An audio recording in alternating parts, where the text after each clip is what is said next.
Bueno, entonces nos vamos a poner en la presencia del Señor, en el nombre del Padre, del Hijo y del Espíritu Santo. Amén.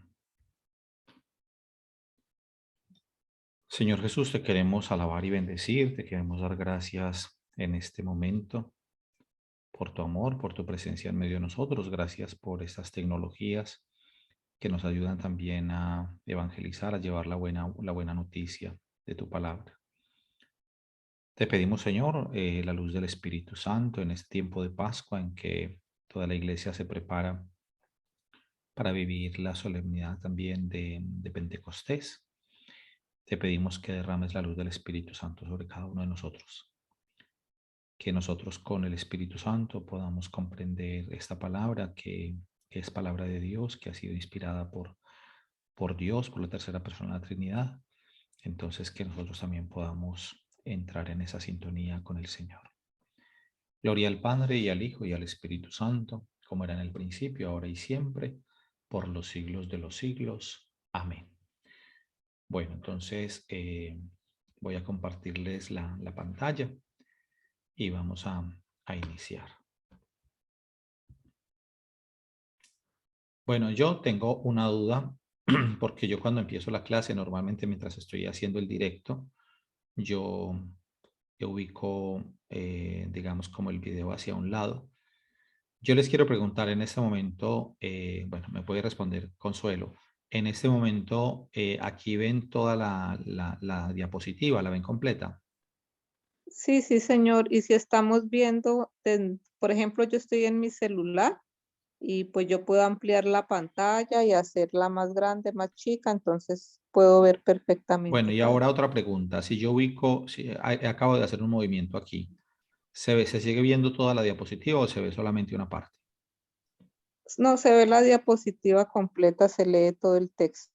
Ah, porque es que yo no sé qué me ha pasado, que yo me enteré fue cuando ya he visto los videos grabados, porque por ejemplo yo hago aquí un movimiento para yo poder tener la diapositiva a la vista y poderla leer completa, pero cuando hago el video, no sé por qué me sale como tapada con parte del video y pues con el video donde me salgo yo y con los nombres de todos. Y entonces a veces como que para los que ven el video después ya grabado, pues se les queda oculto una parte de la diapositiva. Me enteré de eso, fue en la última grabación. Ay, Padre, a mí también me aparece igual, o sea, cuando yo veo aquí en la clase, veo exactamente lo que el padre está diciendo. Hay una parte de la diapositiva que no se alcanza a ver en el video. Eso, entonces Ah, yo lo que voy a hacer aquí es minimizar, yo no sé si de pronto haciendo esto, vamos a hacer la clase así, en este momento tengo minimizada aquí esta pantalla del video y entonces aquí ustedes en este momento están viendo toda la diapositiva, ¿cierto?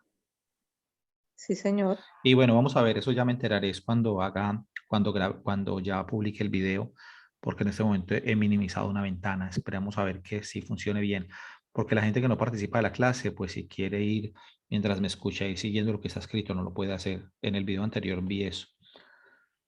Bueno,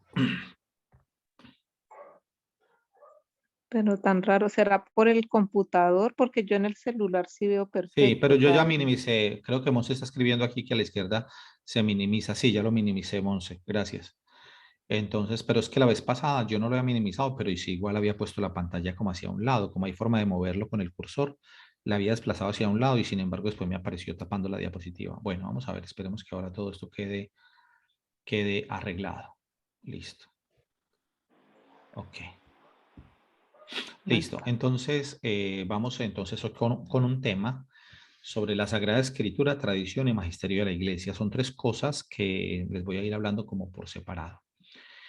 Entonces, existe una profunda relación entre Sagrada Escritura, tradición y magisterio de la Iglesia.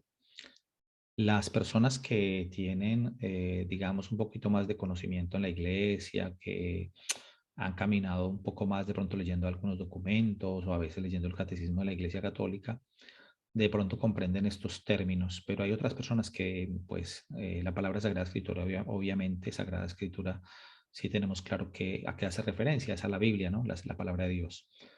Pero cuando se habla de tradición y magisterio, como que algunas personas de pronto no lo tienen claro. Entonces, por eso lo voy a explicar también en esta clase.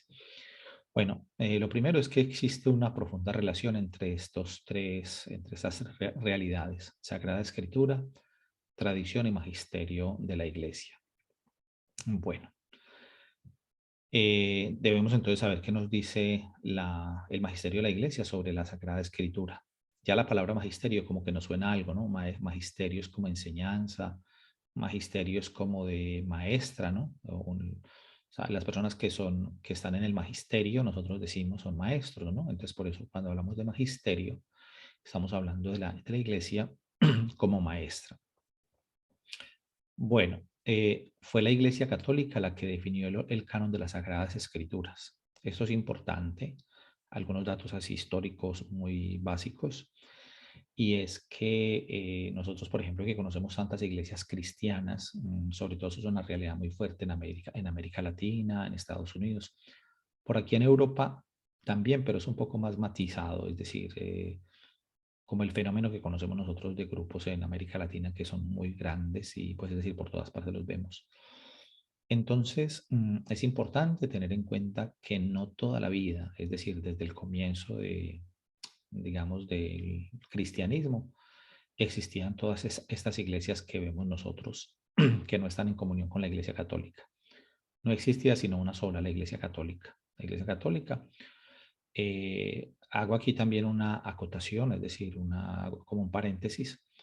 En Colombia o en América Latina, a veces escuchamos decir a la gente, en Colombia es muy normal escuchar a decir a la gente, es que me volví cristiano. Por ejemplo, un católico que deja la Iglesia Católica y luego dice, yo me volví cristiano. Entonces la pregunta que uno se hace es, bueno, ¿y entonces antes qué era?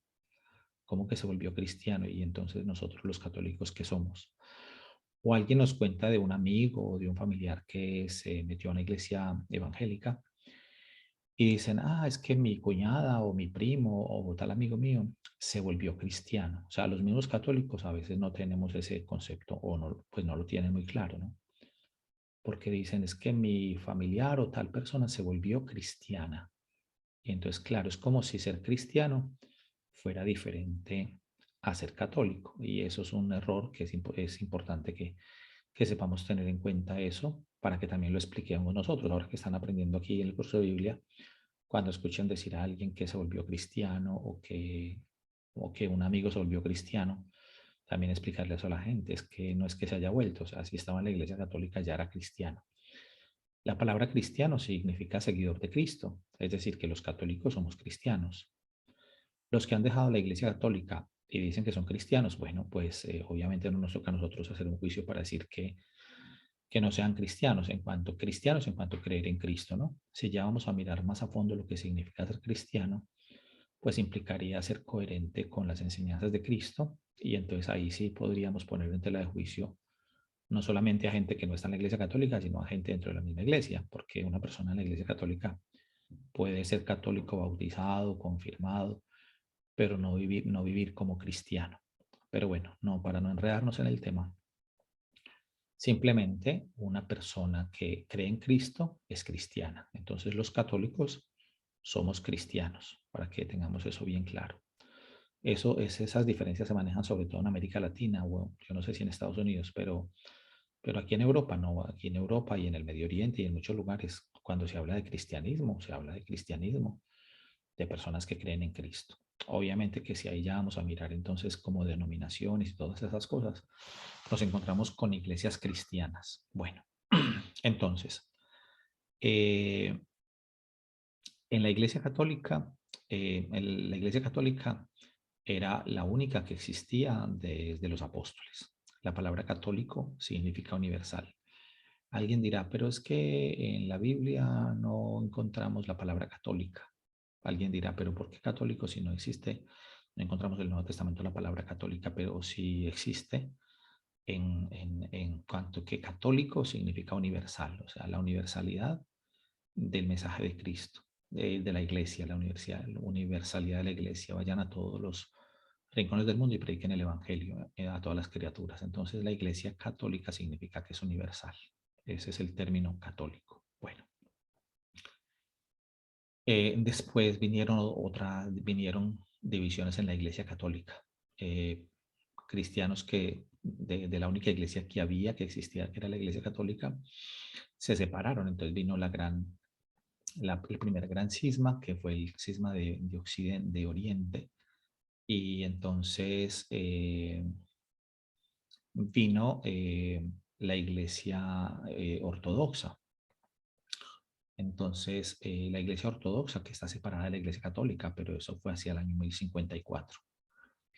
Después, y sabemos que entonces están los ortodoxos en Rusia y en otros lugares. Bueno, en Turquía, en Grecia, bueno, después vino el cisma de Occidente, ese fue el cisma de Oriente, el cisma de los ortodoxos, cisma de Oriente, 1054. Y luego vino el cisma de Occidente con Martín Lutero en el año 1521. Bueno, en todo esto empezó en 1517, pero se hizo efectivo con la excomunión de Lutero en el año 1521. Entonces, por eso, esto que estoy diciendo aquí, fue la Iglesia Católica la que definió el canon de las Sagradas Escrituras. De este tema ya hablamos en otra clase, lo que son los libros que corresponden a la Biblia. Se llama el canon de las Sagradas Escrituras, los 73 libros que tenemos en la Biblia, Antiguo Testamento y Nuevo Testamento. Bueno, no se había dado ninguna división en la Iglesia. Solamente en la Iglesia y a partir de su decisión sabemos lo que es la Sagrada Escritura, bajo cuya autoridad la Iglesia misma se coloca.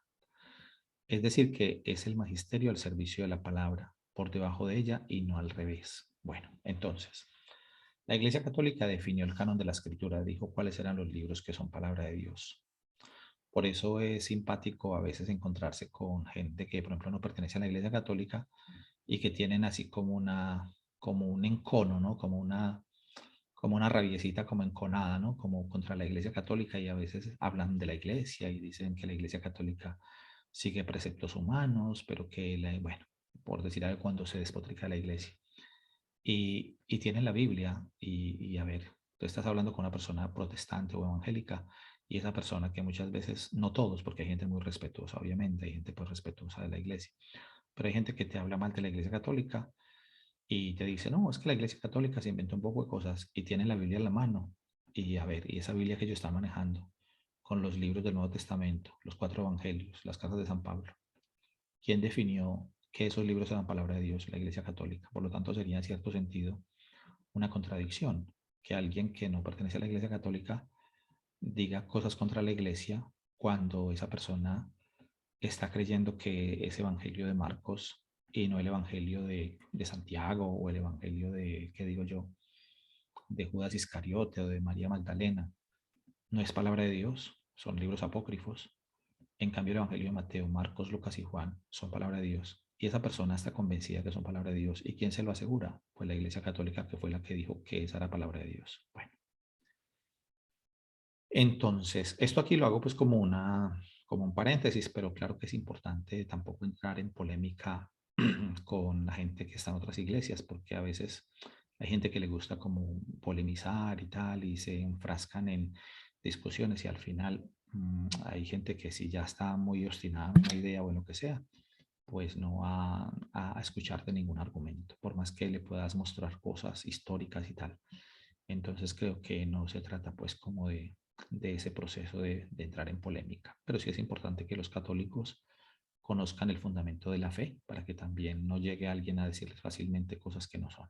Bueno, entonces dice, solamente en la iglesia y a partir de su decisión sabemos lo que es la Sagrada Escritura, bajo cuya autoridad la iglesia misma se coloca, es decir, que es el magisterio al servicio de la palabra, por debajo de ella y no al revés. Miren eso tan bonito, ¿no? La Iglesia Católica fue la que definió cuáles eran los libros que conforman la Sagrada Escritura, el canon. Pero aun siendo la Iglesia la que definió cuáles eran los libros que eran palabra de Dios, la palabra de Dios está por encima del magisterio de la Iglesia. No es que la palabra de Dios se tenga que acomodar al magisterio, no, es el magisterio el que se tiene que adaptar a la palabra de Dios. Por eso el magisterio de la Iglesia Católica nunca podrá decir algo que sea contrario a lo que está establecido en la palabra de Dios. Bueno, entonces el magisterio de la Iglesia está al servicio de la palabra, por debajo de ella y no al revés. La acción del Espíritu Santo ha guiado el reconocimiento del carácter sacro de estos escritos, en particular de su inspiración. La iglesia y la escritura no se entienden una sin la otra. Entonces aquí vemos esta relación tan especial, porque fue la iglesia católica la que definió el canon de la escritura. Dios así lo quiso, que dio la acción de que el Espíritu Santo iluminó a la iglesia para que se dijera qué libros eran palabra de Dios. Ya lo expliqué en otra clase. No existía nadie con una agenda, con hojas, con grabaciones que no existían en esa época siquiera. No había nadie escribiendo lo que iba pasando cuando Jesús estaba en su ministerio. Jesús muere, resucita, y la primera época es la primera época que se llama la época apostólica. Y los apóstoles simplemente van animando a las comunidades, van evangelizando, van contando lo que hizo el Señor. Bueno, pero todo es una cuestión oral, no hay nada escrito. Pasan unos años y es cuando ya después se pone por escrito y aparecen entonces los evangelios, aunque lo primero que aparecieron fueron algunas cartas de San Pablo, como las cartas a los tesalonicenses. Bueno, entonces esa relación entre la iglesia y la escritura es que la iglesia define cuáles son los libros de la escritura, el canon, pero para eso se demoraron varios siglos, es decir, 3 o 4 siglos para finalmente definir los libros que son de la escritura, porque aceptaban unos, otros no, y bueno, fueron muchas reuniones, discusiones, encuentros, hasta que finalmente se definió. Bueno, en el siglo XVI, estoy aquí en el siglo XVI, surge la Reforma Protestante con Martín Lutero, en el siglo XVI. En el siglo XVI surge la Reforma Protestante con Martín Lutero, que tenía y lo tiene aún hoy este principio: sola escritura. Bueno, ahí lo pongo ya luego en castellano, bien, en español, solo escritura. Este es un principio que tenía Martín Lutero y que tienen todas las iglesias evangélicas. Por eso las iglesias evangélicas, las iglesias protestantes, todas las iglesias que no están en comunión con Roma, digamos con el Papa, con la Iglesia Católica, tienen el principio de sola escritura. Y al tener el principio de sola escritura, pues entonces ellos, a ver, es verdad que le dan un valor muy importante a la palabra, pero también se lo damos nosotros, porque si ya les he dicho que el magisterio de la iglesia está al servicio de la palabra, no está por encima, sino por debajo, al servicio de la palabra, nosotros le damos el primer puesto a la Sagrada Escritura. Pero los católicos reconocemos la Escritura y el magisterio de la iglesia, que nos ayuda a entender la palabra.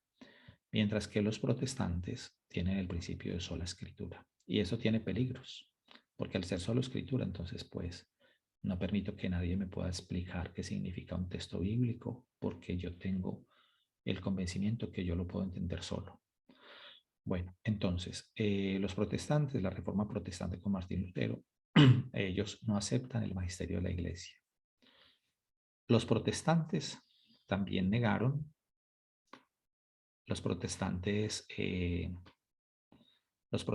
también negaron el carácter de palabra de Dios de 7 libros del Antiguo Testamento, que son los conocidos como deuterocanónicos. Ya lo había explicado en una clase anterior.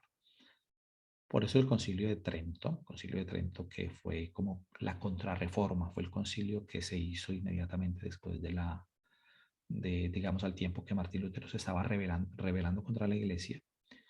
Entonces, que entró en desobediencia con la iglesia y que empezó a decir que no había que obedecer el magisterio. La iglesia católica convoca el Concilio de Trento, que dura desde 1545 hasta el 63, es decir, bastantes años, 18 años, en los que la iglesia está legislando, se reúnen pues con alguna periodicidad.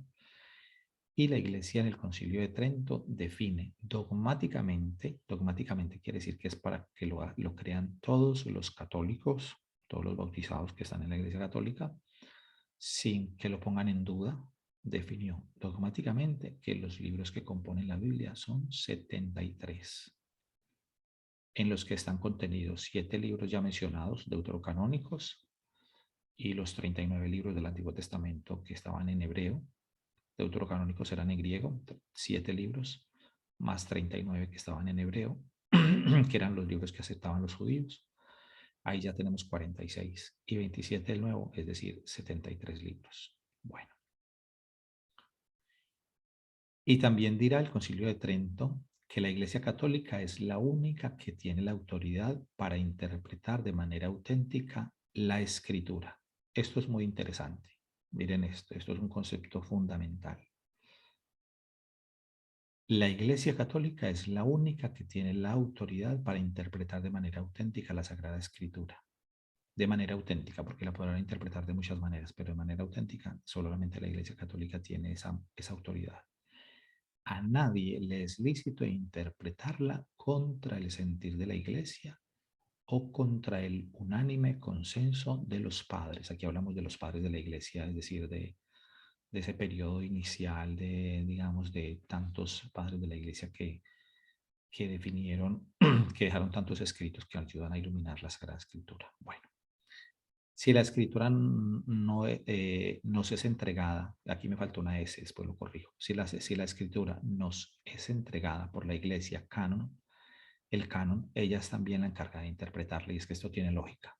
Si fue la Iglesia Católica la que definió cuáles eran los libros que son palabra de Dios, pues la Iglesia Católica que tuvo esa autoridad para decir, y Dios permitió que la Iglesia Católica, bajo la acción del Espíritu Santo, dijera cuáles eran los libros que corresponden a la Sagrada Escritura, la Iglesia también ha recibido la autoridad de Dios para interpretar auténticamente la palabra de Dios. Entonces, aquí es donde tenemos la diferencia nosotros con las iglesias evangélicas, porque en las iglesias evangélicas no hay magisterio, por lo tanto, cada pastor se puede inventar lo que quiera. Y aquí esto es importante, a ver, alguno de ustedes tendrá familiares, amigos que pertenecen a otras iglesias, y alguien en su sensibilidad se podrá sentir como mal y podrá decir, pero no sé, no estoy de acuerdo. Pero aquí hay que decirlo así claramente. Es decir, que un pastor evangélico que no pertenece a la Iglesia Católica tiene su grupo, tiene un garaje o tiene una iglesia, pues es decir, un edificio, y allí reúne la gente y explica la Biblia.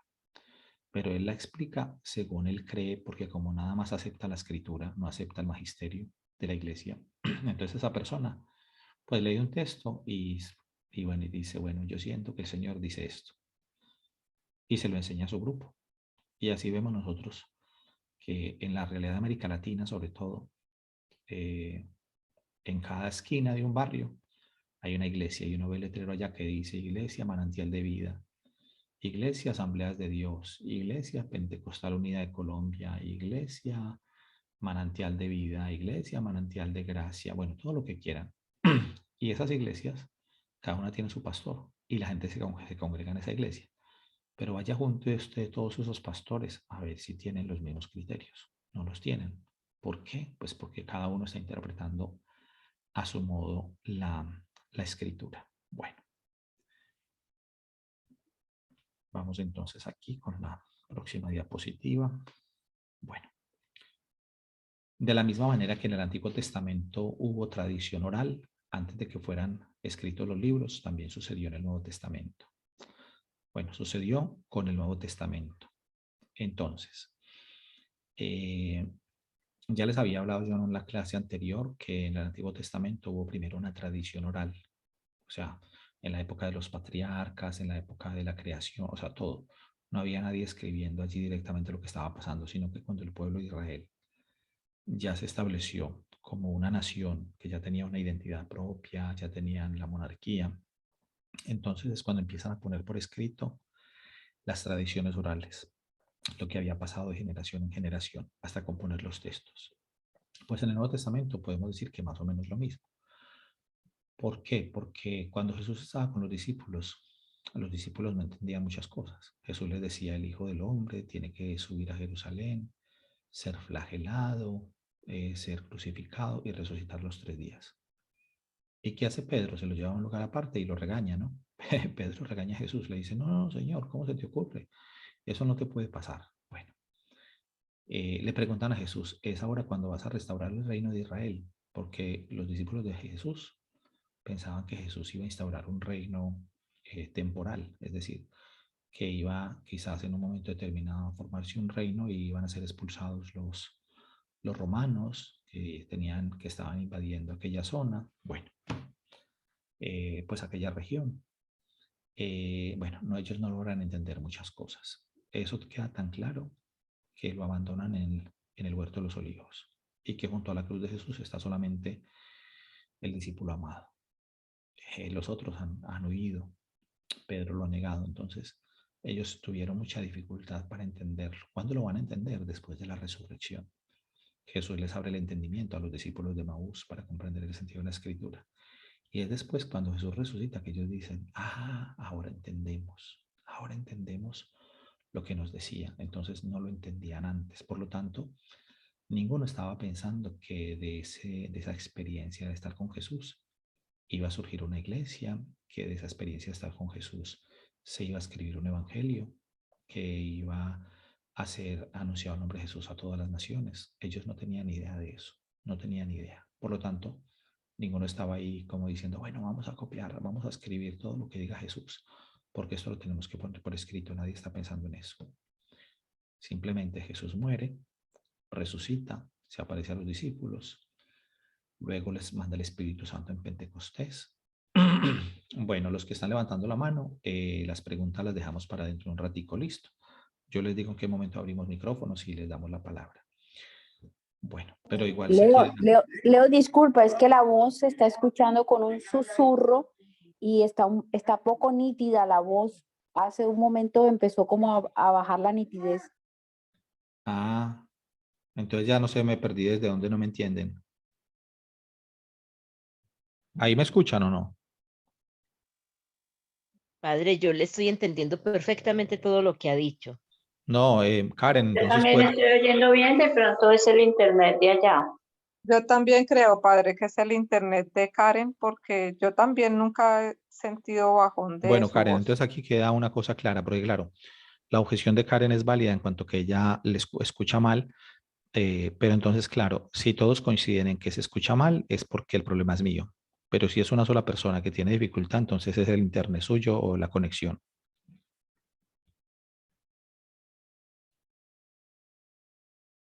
¿Me escuchan? Sí, señor. Sí, Padre, ahora, Sí, señor. ahora sí está Sí, padre. Vale, ahora sí está continuamos. nítido. Sí, Sí, padre.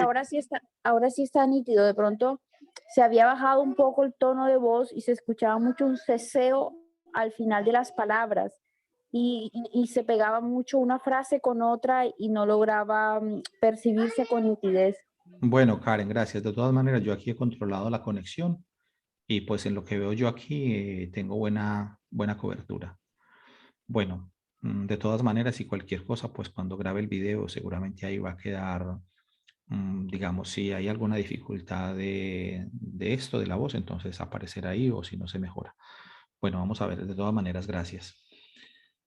Bueno, continuamos entonces. A ver, yo trato de rebobinar dónde era que estaba yo. Un momento.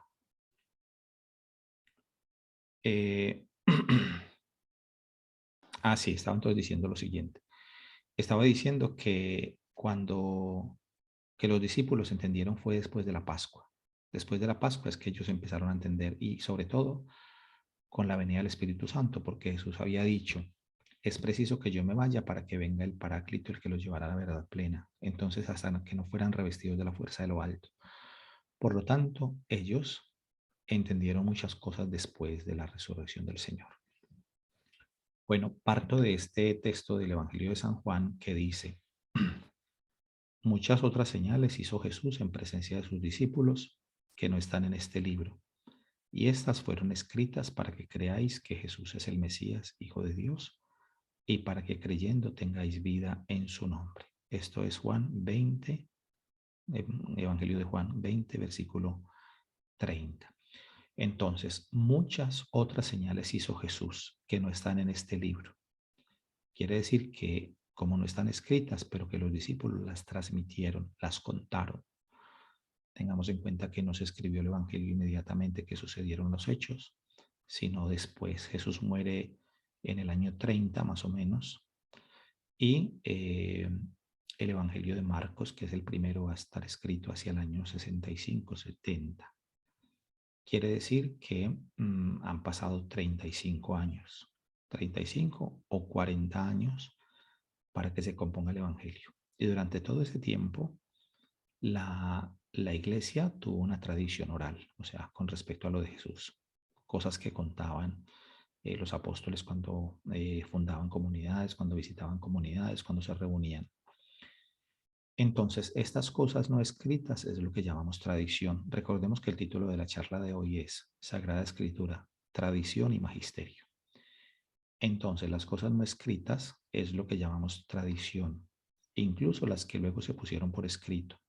Primero también fueron tradición oral. O sea, antes de que el Evangelio fuera escrito, fue tradición oral, porque primero lo cantaron de viva voz.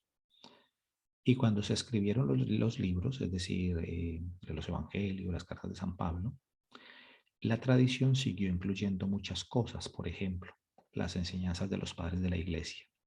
Hay padres de la iglesia como San Policarpo, como San Ignacio de Antioquía, que son de los primeros siglos, no exactamente del grupo de los 12 apóstoles de Jesús, pero que fueron, por ejemplo, San Policarpo fue discípulo de San Juan Evangelista. Entonces, para decirles que esos primeros padres de la iglesia, lo que nos dejaron ellos también es la tradición, lo que se llama la tradición. Las celebraciones litúrgicas, las devociones nacidas a lo largo de la historia en distintas partes del mundo. Bueno,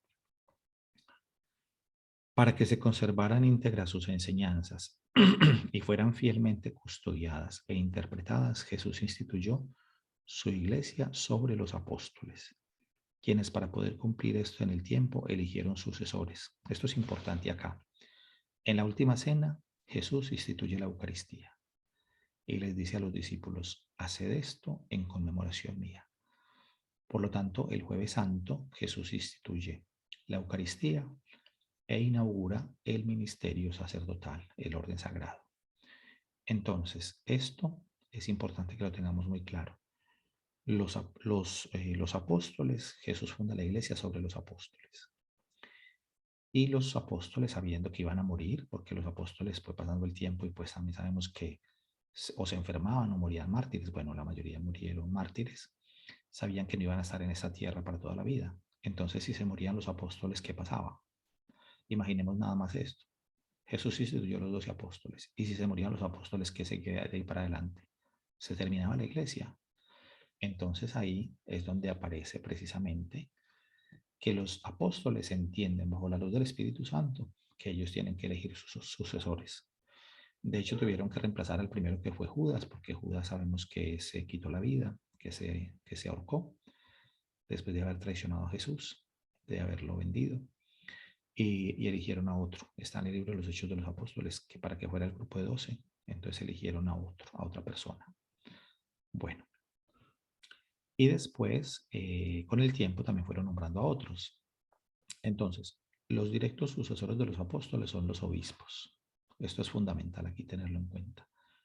Los directos sucesores de los apóstoles son los obispos, presididos por el Papa, porque el Papa también es un obispo, pero es el sucesor de San Pedro en la sede romana. Bueno, las enseñanzas de los obispos, del Papa y de los obispos se denomina magisterio de la Iglesia.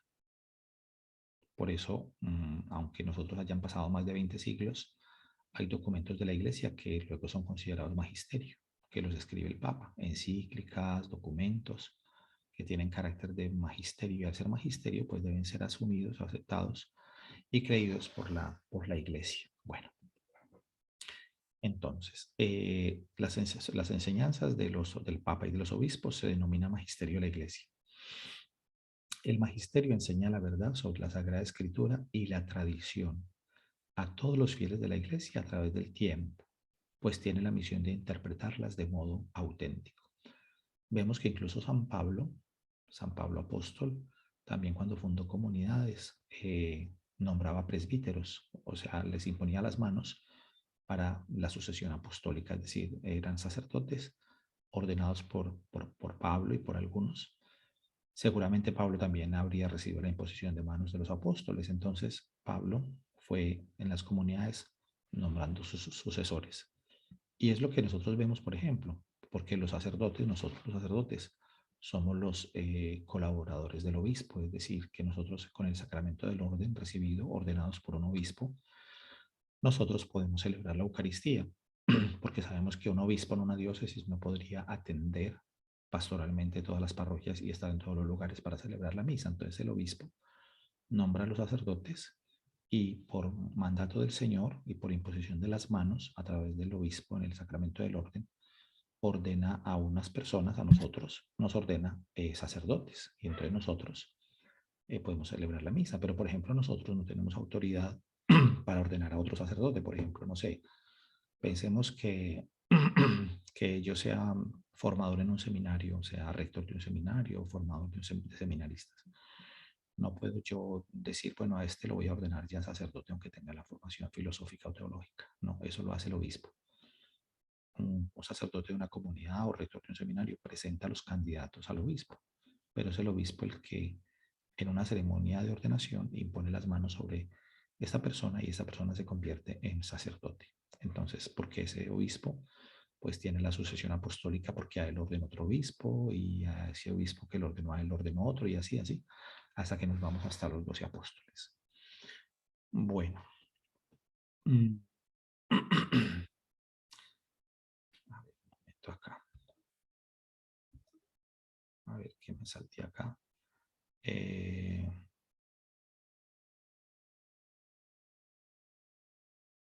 Listo, entonces. Los sucesores el magisterio, ahora sí.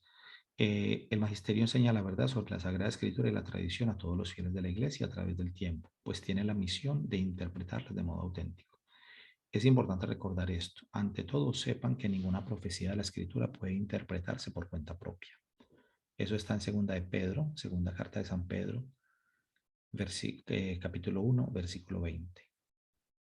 Sepan que ninguna profecía de la Escritura puede interpretarse por cuenta propia. Por eso la importancia del magisterio de la Iglesia y por eso el peligro de decir solo Escritura. Es decir, una persona que dice, no, para mí solamente la Escritura, a mí no me importa el magisterio, no lo necesito, ni la tradición de la Iglesia, sino simplemente yo cojo la Biblia y yo la interpreto según lo que yo creo que el Señor me inspira. Entonces ahí es donde no se puede, porque dice San Pedro claramente que no se puede hacer interpretación privada de la Sagrada Escritura. Así pues, hermanos, manteneos firmes y conservad las tradiciones que habéis aprendido de nosotros, de viva voz o por carta. Segunda de Tesalonicenses 2:15.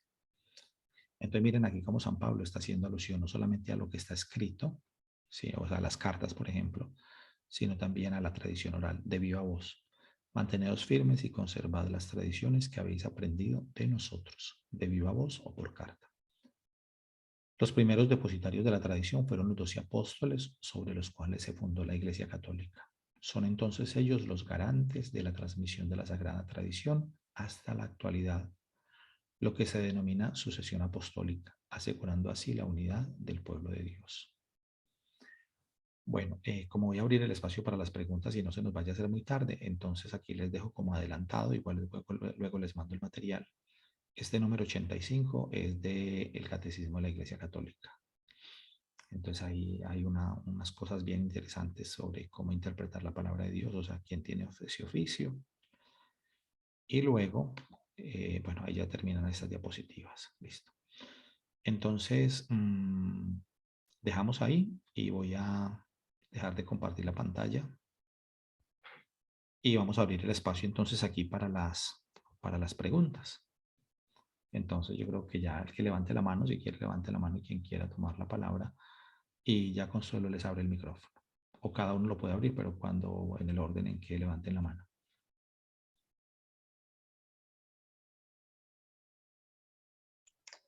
Padre, entonces, como un resumen, la tradición de la iglesia son todos los mensajes que han sido pasados de generación en generación, escritos y no escritos. A O ver, sea, lo sí. que la iglesia ve como fe y que ha avalado, pero que no están, digamos, dentro de la Biblia. ¿Cómo? en el Perdón. libro. O sea, esa tradición de la iglesia trata tanto los evangelios y las cartas apostólicas como también cosas que no están allí, pero que la iglesia ha avalado como ciertas. Sí, a ver. La Biblia, los evangelios y las cartas de San Pablo fueron primero tradición oral, pero en el momento en que se ponen por escrito, que ya son consideradas palabra de Dios, pues ya no hacen parte de la tradición en cuanto que ya se definen como el texto bíblico, o sea, la Biblia. Ah, Y la sí. tradición son aquellas cosas que, aunque no se hayan puesto por escrito o que no hacen parte de la Sagrada Escritura, la iglesia pues las encontramos narradas por los padres de la iglesia en la antigüedad, digamos, los primeros siglos, y que la iglesia puso como para creer en esa forma, ¿no? O sea, eh, es la Sagrada Escritura que fue antes tradición oral, ya está escrita como palabra Ujú. de Dios, entonces ya no se llama tradición, fue tradición, pero hasta que se puso por escrito. Y otras cosas que no se pusieron por escrito, pero que la iglesia las enseña como parte de la tradición, es decir, con lo que es lo que debemos creer.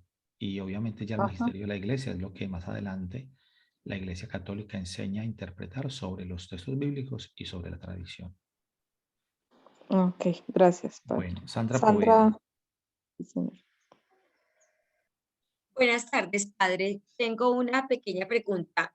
Con el padre hablaba del cisma de Oriente, de la Iglesia Ortodoxa. Ujú. Como ellos alcanzaron a tener sucesión apostólica, Sí, y entonces ellos continúan lo que nos estaba diciendo, que el obispo sigue ordenándolos, aunque ellos ya, digamos, se hayan dividido de la Iglesia Católica, ¿o sí, cómo perfecto. funciona ahí? Bueno, esa pregunta es muy interesante y esto aquí es importante que lo clarifiquemos. A ver, por eso para la Iglesia Católica cuando hay un cisma significa una división. Cuando hay una ruptura en la Iglesia, para la Iglesia es un dolor muy grande. ¿Por qué? Porque Cristo quiere la unidad. Jesús en el capítulo 17 de Juan hace una oración muy bella al Padre y dice, Padre, que todos sean uno, como tú y yo somos uno. Entonces, no es la voluntad de Jesús, del Señor, no es la voluntad de la división de la iglesia. Pero se han dado esas divisiones en la iglesia. Entonces, claro, la pregunta me parece excelente, muy bien, muchas gracias por la pregunta, porque está muy bien enfocada. Es así, la iglesia ortodoxa tiene sucesión apostólica. ¿Por qué? Porque pensemos, a ver, cuando los apóstoles, o sea, el grupo original de los apóstoles, fueron ordenando sucesores, o sea, nombrando sucesores por imposición de manos. Entonces aparecían otros obispos. Esos obispos ordenaban también a otros, no obispos, pero sacerdotes. Les explico el orden sacerdotal. Yo, por ejemplo, soy sacerdote ordenado. El orden sacerdotal tiene 3 grados. La plenitud del orden sacerdotal, la plenitud del orden la tiene el obispo, o sea, digamos, es el primer orden del sacramento. El obispo tiene el sacramento del orden en primer grado, quiere decir la plenitud del orden sacerdotal. Nosotros los sacerdotes tenemos el segundo grado, o sea, somos sacerdotes colaboradores del obispo, entonces somos sacerdotes ordenados en segundo grado.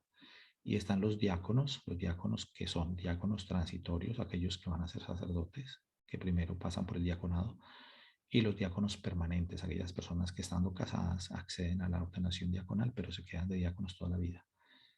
Tanto diáconos permanentes como transitorios tienen el sacramento del orden en tercer grado. Al tenerlo en tercer grado, ellos no pueden confesar, no pueden consagrar el pan y el vino en la Santa Misa, es decir, no pueden celebrar la misa, pueden celebrar como una paraliturgia.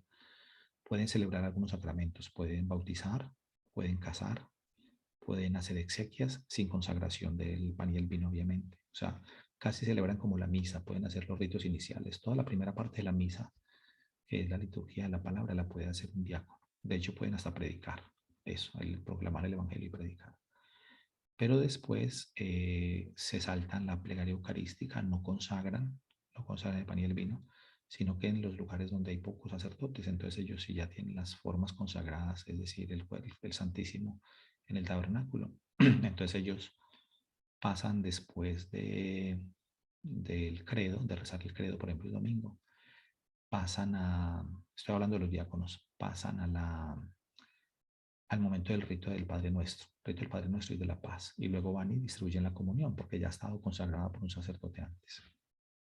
Entonces hacen muchas cosas que hacemos nosotros, pero no tienen la potestad ni de confesar, o sea, no pueden absolver, no pueden escuchar los pecados de ninguna persona y tampoco pueden celebrar la misa en cuanto que no pueden consagrar. Los obispos pueden ordenar sacerdotes, o sea, un obispo puede ordenar a otro sacerdote, puede ordenar a otro obispo. Para ordenar a alguien sacerdote, el obispo no tiene que pedirle permiso al Papa porque lo hace en su diócesis y él tiene autonomía para decir a quién le confiere el orden sacerdotal. Pero no puede ordenar a otro obispo sin permiso de Roma. Por ejemplo, si el Papa autoriza a un sacerdote. O sea, el Papa dice, bueno, para tal diócesis voy a nombrar a ese sacerdote obispo, entonces da la autorización. Y cualquier obispo en el país lo puede ordenar. No tiene que ser un cardenal para ordenar a un obispo. Un obispo ordena a otro sacerdote que lo convierte en obispo. El obispo puede ordenar sacerdotes. Un sacerdote no puede ordenar a otro sacerdote. O sea, no puede ordenar a un seminarista. Pero el obispo sí puede ordenar sacerdotes, puede consagrar también obispos, puede confirmar, el obispo confirma. Un sacerdote también puede confirmar, pero con permiso del obispo. Bueno, me estoy extendiendo un poquito en la respuesta, pero para explicar entonces, los de la Iglesia Ortodoxa recibieron la sucesión apostólica porque antes de la ruptura ya habían sido consagrados. Entonces, cuando se separaron, los que se fueron, que eran obispos, podían seguir consagrando a otros sacerdotes y a otros obispos y tenían sucesión. Entonces, por eso esa iglesia también tiene una línea de sucesión apostólica. Sí la tiene. Sí, por eso es tan triste pues todas esas divisiones. Y la iglesia anglicana, por ejemplo, también de Inglaterra, también tiene sucesión apostólica. La iglesia luterana tiene sucesión apostólica. Entonces, los lefebristas tienen sucesión apostólica. Los de Marcel Lefebvre, bueno, es un cuento, eso es una cosa muy, muy dolorosa y ojalá algún día lleguemos a la unidad. Bueno, ¿quién más?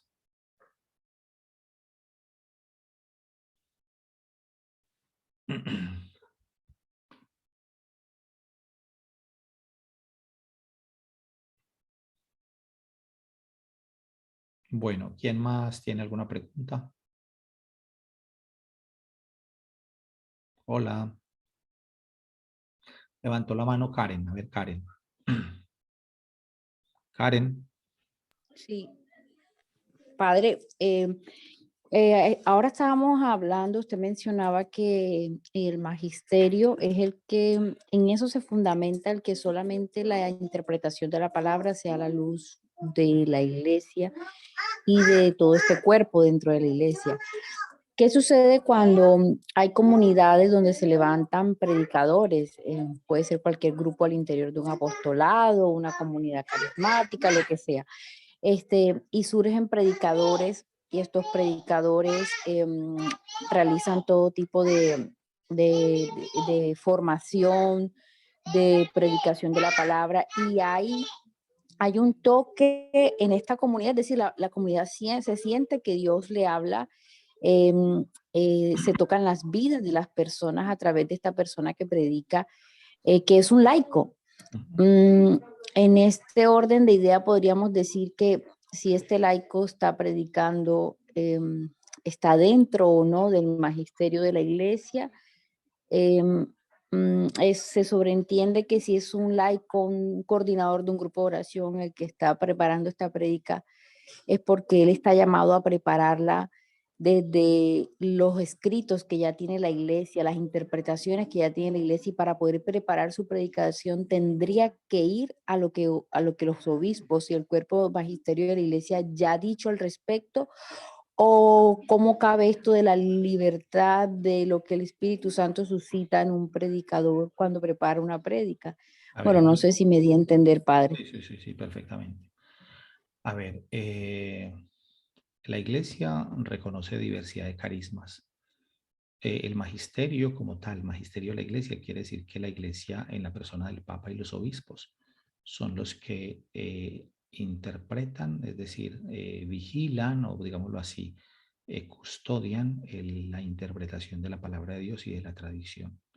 Por lo tanto, tenemos documentos de magisterio. Un laico no podría elaborar un documento de magisterio eclesial, es decir, un laico no podría decir, bueno, yo escribí esto y esto debe ser aceptado por toda la iglesia. Eso solamente esa potestad la tiene el Papa y la tienen los obispos. Pero la iglesia reconoce los carismas que hay en la iglesia católica. Entonces, lo importante es que sea al interior de la iglesia, porque claro, otra cosa es que fuera estuviéramos hablando de los pastores evangélicos y eso ya es otra voz, porque sabemos que ellos no están en comunión con la iglesia y no aceptan el magisterio. Pero dentro de la iglesia católica, pensemos que en una comunidad surge alguien que tiene un don de la palabra, que tiene, digamos, que catequiza todas las cosas. Pienso que la iglesia católica lo ve bien y hay grupos eclesiales en los que surgen personas con estos carismas. Pero entonces, claro, aquí hay una cosa muy grande, muy importante.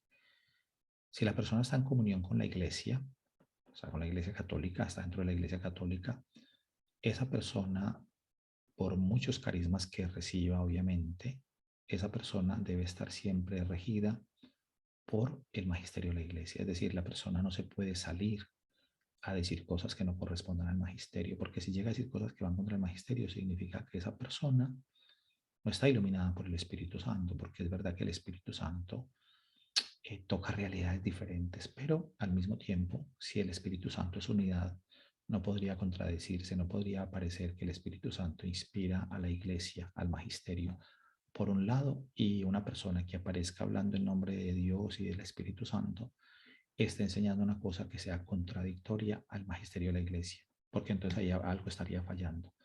Y si vamos a poner en tela de juicio el magisterio de la iglesia y lo que está diciendo una persona, pues es claro que tenemos que orientarnos por el magisterio de la iglesia, porque el magisterio de la iglesia tiene 20 siglos de historia o más de 20 siglos, 21 siglos. Mientras que lo que una persona diga, si va contrario al magisterio, pues entonces sabemos que no es. Entonces ese es un criterio de discernimiento. Una persona que de pronto, porque a veces es difícil, está también toda la dimensión humana, entonces una persona de pronto cree, no de mala fe, pero cree que ya está entendiendo algo de una manera. Y si esa persona orientada por la iglesia dice, no, mira, en esto estás fallando, esto no corresponde a lo que es el magisterio de la iglesia. Si la persona tiene humildad, la persona reconoce que se ha ido por otro derrotero, por otro lado.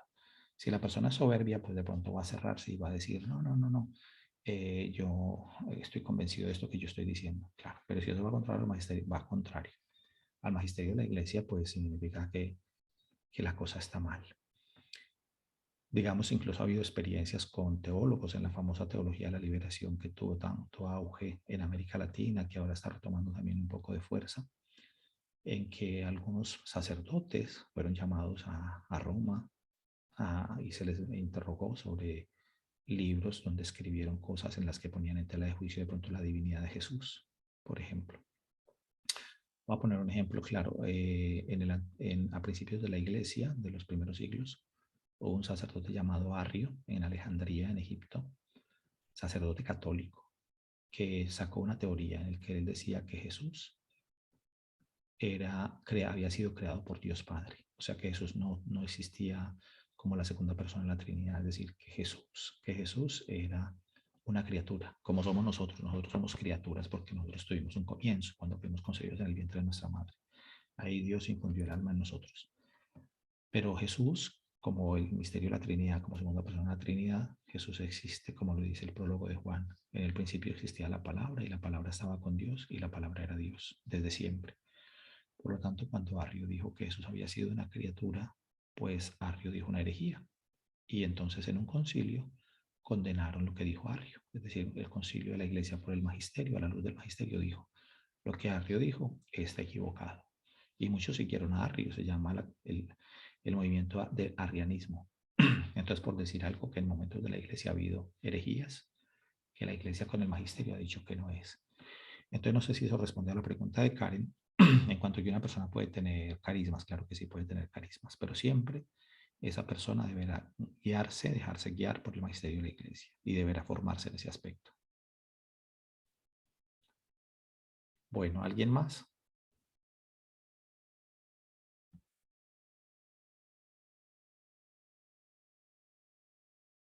Bueno, no sé, ya como que nadie más tiene preguntas.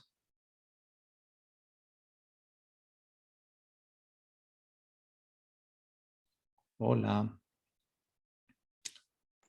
No, padre, parece que no. Bueno, Olguita Claro, Carrero por ahí como se asomó con la cámara. ¿Va a hablar o no?